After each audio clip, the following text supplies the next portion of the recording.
I'm Katie from the Blog Hearts Content Farmhouse, and today what I want to talk about is maintaining your sourdough starter in a way that doesn't use a ton of flour and doesn't feel so wasteful.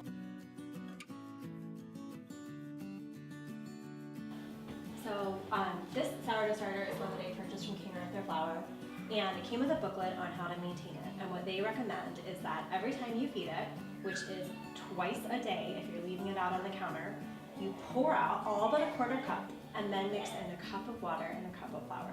So that's every single day you are using 2 cups of flour.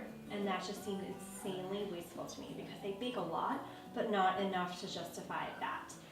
So what I did was I tried keeping it at the fridge, and I found that that didn't really work for me either. It was sort of out of sight, out of mind. I didn't bake with it. It felt like too much of a production to take it out and feed it and bring it back to life when it was in the fridge. So I really prefer keeping it on the counter, which motivates me to bake with it and makes it feel like it's alive and it's part of my kitchen. But I needed a way to feed it that wasn't using so much flour. So I've tried reducing the amounts and the times, and I found what is basically the minimum that I can use that keeps it alive and healthy. And for me, that is 3 tablespoons of flour and 3 tablespoons of water once a day, which is a huge decrease from 2 cups. It feels much less wasteful to me. But I can't bake with it in that state. That pretty much keeps it healthy for me and ready for me to use it if I give it an extra feeding. So that is like my maintenance feeding that I do every day when I wake up in the morning. If I know I'm going to bake with it, then I give it an extra feeding the night before. So that would be 2 feedings that day, still keeping that same amount of 3 tablespoons of water and 3 tablespoons of flour. So this just allows me to use a lot less flour when I feed it. It doesn't feel so wasteful. The other thing that I've stopped doing is pouring off the discard.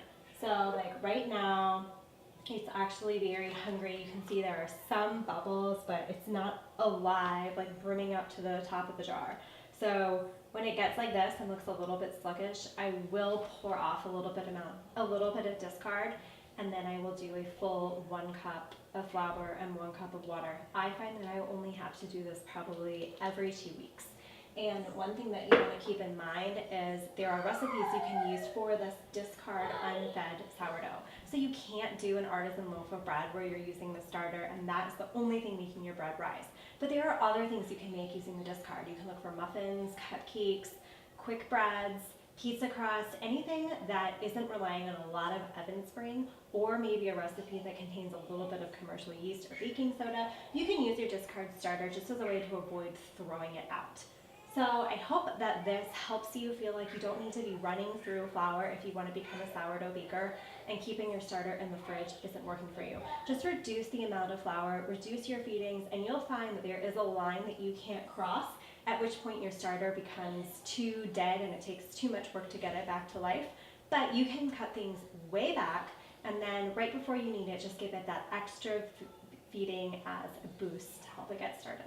So I hope this was helpful to you, and I hope you enjoy your sourdough baking. That's all for